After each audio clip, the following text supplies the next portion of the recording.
Assalamualaikum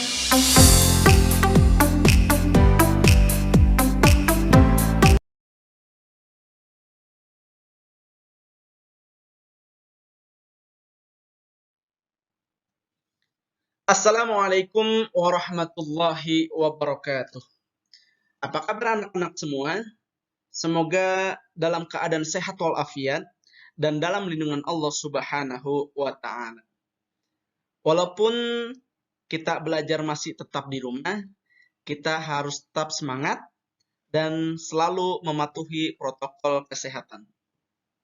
Anak-anakku sekalian, pada pekan lalu kita sudah membahas tentang sejarah Sunan Ampel, dan untuk pekan pada saat ini kita akan mempelajari tentang sejarah kebudayaan Islam yang nanti akan kita kisahkan tentang Sunan Giri.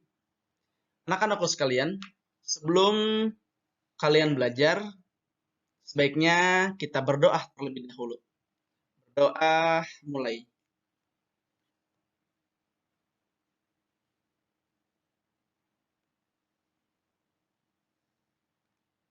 Berdoa selesai. Baik, yang pertama kita akan mempelajari atau akan mendengarkan sejarah Sunan Giri, dan berikut adalah opsi Sunan Giri. Yang pertama, nilai perjuangan, dan yang kedua, penyebaran agama Islam, dan yang ketiga, kisah Sunan Giri, dan yang keempat, Sunan Giri menuntut ilmu, dan yang kelima, perjalanan Sunan Giri. Sebelum kita tahu semua opsi yang ada di gambar tersebut, baiknya kita mempelajari atau agar lebih tahu siapa Sunan Giri sebenarnya. Baiknya kalian membuka buku terlebih dahulu di halaman 73 pada buku Sejarah Kebudayaan Islam. Baik, yang pertama adalah biografi Sunan Giri. Sunan Giri lahir di Blambang pada tahun 1443 Masehi. Ayahnya bernama Maulana Ishak, saudara kandung dari Maulana Malik Ibrahim. Sunan Giri memiliki beberapa nama seperti Raden Paku, Prabu Sasmata, Sultan Abdul Fakih, Raden Ainul Yakin, dan Jaka Samudra. Sunan Giri adalah murid Sunan Ampel. Hubungan Sunan Giri dengan Sunan Ampel menjadi sangat dekat setelah Sunan Giri dikawinkan atau dinikahkan dengan putrinya, yaitu Dewi Murtasiyah.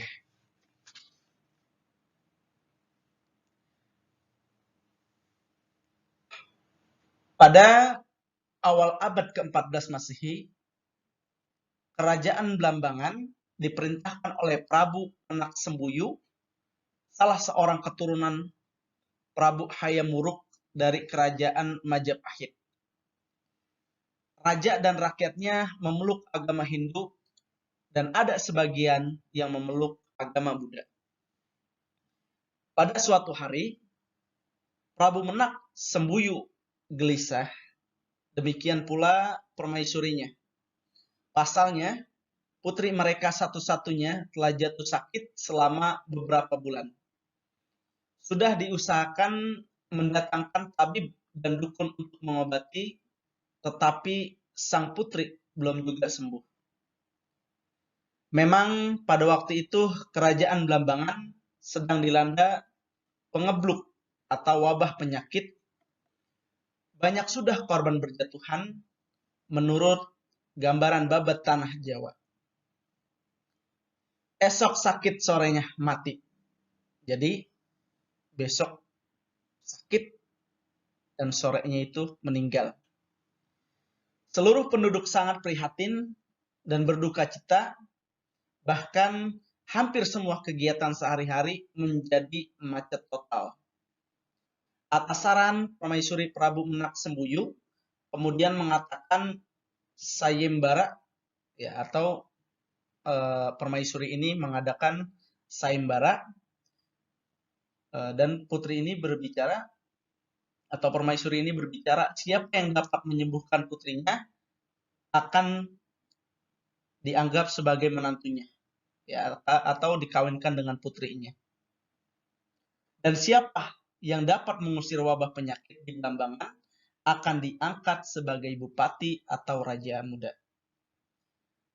Sayembara disebut atau sayembara disebar di hampir pelosok negeri. Sehari, 2 hari, bahkan sampai seminggu atau berbulan-bulan. Kemudian tak ada seorang pun yang menyatakan kesanggupannya untuk mengikuti sayembara itu. Patih Bajul Sengara akhirnya bertemu dengan Resi Kandabaya yang mengetahui adanya seorang tokoh sakti dari negeri seberang. Orang yang mengetahui adanya seorang tokoh sakti dari negeri seberang yang dimaksud adalah Syekh Maulana Ishaq. Siapa Syekh Maulana Ishaq?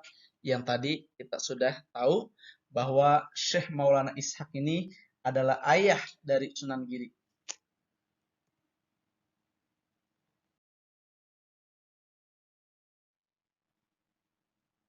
Syekh Maulana Ishaq yang sedang dakwah secara sembunyi-sembunyi di negeri Blambangan. Patih Bajul segera dapat bertemu dengan Syekh Maulana Ishaq yang sedang bertafakur di sebuah gua. Setelah terjadi negosiasi bahwa raja dan rakyat Blambangan mau diajak memeluk agama Islam, maka Syekh Maulana Ishaq bersedia datang ke Istana Blambangan. Ia memang pegawai, ia memang piawai di bidang ilmu ketabiban. Putri Dewi Sukardadu sembuh setelah diobati. Pegebluk juga lenyap dari wilayah Blambangan. Ya, perlu anak-anak tahu, pegebluk ini adalah wabah penyakit. Jadi setelah Syekh Maulana Ishaq menyembuhkan putri daripada raja di Blambangan ini, maka semua wabah penyakit ini hilang. Dan pada saat itu, sayembara dimenangkan oleh Syekh Maulana Ishaq, dan Syekh Maulana Ishaq dikawinkan dengan Dwi Sekardadu dan diberi kedudukan sebagai adipati untuk menguasai sebagian wilayah Blambangan. Dan yang kedua, Sunan Giri menuntut ilmu. Sunan Giri menuntut ilmu. Sewaktu mondok di pesantren Ampel Denta, Sunan Giri sangat akrab dan bersahabat dengan putra Sunan Ampel yang bernama Raden Makdum, ya, yang bernama Raden Makdum Ibrahim. Keduanya bagai saudara kandung saja, saling menyayangi dan saling mengingatkan.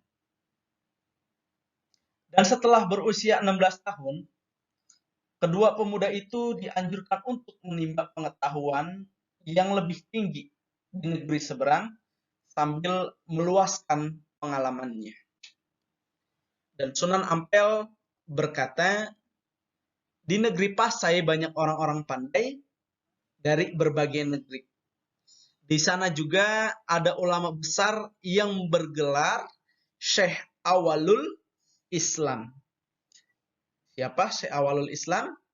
Dialah ayah kandungmu yang nama aslinya adalah Syekh Maulana Ishaq. Pergilah ke sana, tuntutlah ilmunya yang tinggi, dan teladanilah kesabarannya dalam mengasuh para santri dan berjuang menyebarkan agama Islam. Hal itu akan berguna kelak bagi kehidupanmu di masa yang akan datang. Pesan itu dilaksanakan oleh Sunan Giri dan Raden Makdum Ibrahim. Begitu sampai di negeri Pasai, keduanya disambut gembira dan penuh rasa haru dan bahagia oleh Syekh Maulana Ishak, ayah kandung Sunan Giri, yang tak pernah melihat anaknya sejak bayi atau sejak dilahirkan, ya. Di negeri Pasai, banyak ulama besar dari negara asing yang menetap dan membuka pelajaran agama Islam kepada penduduk setempat. Hal ini tidak disia-siakan oleh Sunan Giri dan Maulana Makdum Ibrahim. Kedua pemuda itu belajar agama dengan tekun, baik kepada Syekh Maulana Ishak maupun kepada guru-guru agama lainnya. Ada yang beranggapan bahwa Sunan Giri dikaruniai ilmu laduni. Apa ilmu laduni? Ilmu laduni itu adalah ilmu yang langsung berasal dari Tuhan, hingga kecerdasan otaknya seolah tiada bandingannya. Di samping belajar ilmu tauhid, mereka juga mempelajari ilmu tasawuf dari ulama Iran, Baghdad, dan Gujarat yang banyak menetap di negeri Pasai. Ilmu yang dipelajari itu berpengaruh dan menjiwai kehidupan Sunan Giri dalam perilakunya sehari-hari, sehingga antara benar bila ia mempunyai ilmu tingkat tinggi. Ilmu yang sebenarnya hanya pantas dimiliki ulama yang berusia lanjut dan berpengalaman. Gurunya kemudian memberi gelar Syekh Maulana Ainul Yakin. Dan yang ketiga, sampai saat itu Sunan Giri ya dijuluki sebagai Syekh Maulana Ainul Yakin, dan Sunan Giri mendirikan pesantren. Sesudah berumah tangga, Sunan Giri makin giat berdagang dan berlayar antara pulau. Sambil berlayar, itu pula beliau menyiarkan agama Islam pada penduduk setempat sehingga namanya cukup terkenal di Kepulauan Nusantara. Lama-lama kegiatan dagang tersebut tidak memuaskan hatinya. Ia ingin berkonsentrasi menyiarkan agama Islam dengan mendirikan pondok pesantren. Ia pun minta izin kepada ibunya untuk meninggalkan dunia perdagangan. Siapa nama ibunya? Ya, nama ibunya adalah Nyai Ageng Pinatih, yang kaya raya itu tidak keberatan. Setelah meminta izin dengan ibunya, lalu Sunan Giri benar-benar fokus untuk mendirikan pesantren dan terus fokus menyebarkan agama Islam ke seluruh pelosok negeri, terutama di daerah Gresik dan Demak. Dan yang keempat yaitu peresmian Masjid Demak. Dalam peresmian Masjid Demak, Sunan Kalijaga mengusulkan agar dibuka dengan pertunjukan wayang kulit yang pada waktu itu bentuknya masih wayang beber. Apa wayang beber? Yaitu gambar manusia yang dibeber pada sebuah kulit binatang. Usul Sunan Kalijaga ditolak oleh Sunan Giri karena wayang yang bergambar manusia itu haram hukumnya dalam ajaran Islam. Demikian menurut Sunan Giri. Jika Sunan Kalijaga mengusulkan peresmian Masjid Demak dengan membuka pagelaran wayang kulit, kemudian diadakan dakwah dan rakyat berkumpul boleh masuk setelah mengucapkan syahadat. Artinya, rakyat ini boleh memasuki masjid kalau dia sudah bersyahadat atau masuk agama Islam. Karena pada saat itu wilayah di Demak masih banyak yang beragama Hindu dan Buddha. Sunan Giri mengusulkan agar Masjid Demak diresmikan pada saat hari Jumat sembari melaksanakan sholat Jumat. Lalu Sunan Kalijaga yang berjiwa besar kemudian mengadakan kompromi dengan Sunan Giri. Sebelumnya Sunan Kalijaga telah mengubah bentuk wayang kulit sehingga gambarnya tidak bisa disebut sebagai gambar manusia lagi. Bahkan lebih mirip karikatur seperti bentuk wayang yang ada sekarang ini, ya. Nah, jadi itu adalah yang peresmian Masjid Demak ini itu yang akan diresmikan pada Sunan Giri pada saat itu. Kemudian yang kelima adalah jasa-jasa Sunan Giri. Jasa Sunan Giri yang terbesar tentu saja perjuangannya dalam menyebarkan agama Islam di tanah Jawa. Bahkan ke Nusantara, baik dilakukannya sendiri sewaktu masih muda sambil bergadang atau berdagang, ataupun melalui murid-muridnya yang ditugaskan keluar pulau.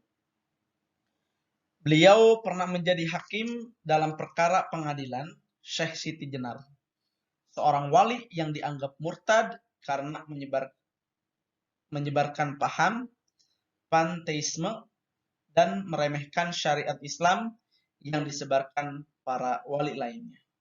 Dengan demikian, Sunan Giri ikut menghambat tersebarnya aliran yang bertentangan dengan paham Ahlus Sunnah wal Jamaah. Keteguhannya dalam menyiarkan agama Islam secara murni dan konsekuen membawa dampak positif bagi generasi Islam berikutnya. Islam yang disiarkannya adalah Islam yang sesuai ajaran Nabi Muhammad Shallallahu Alaihi Wasallam tanpa dicampuri kepercayaan atau adat istiadat lama.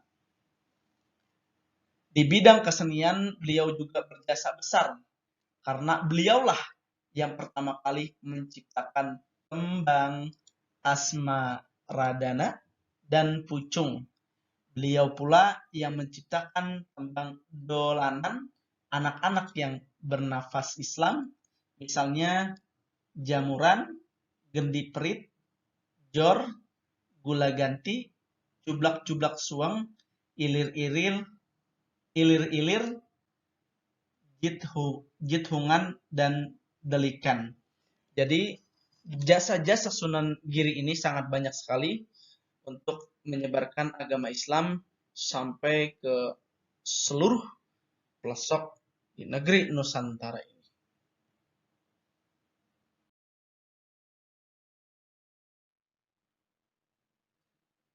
Nah, ini anak-anak berikut kita lihat ya, pondok pesantren yang Sunan Giri pernah belajar, yaitu di Pondok Pesantren Sunan Ampel. Dan yang kedua, di sini terlihat perjuangan Masjid Demak yang pernah diperjuangkan oleh Sunan Giri. Nah, jadi keseluruhan ini adalah perjuangan Sunan Giri.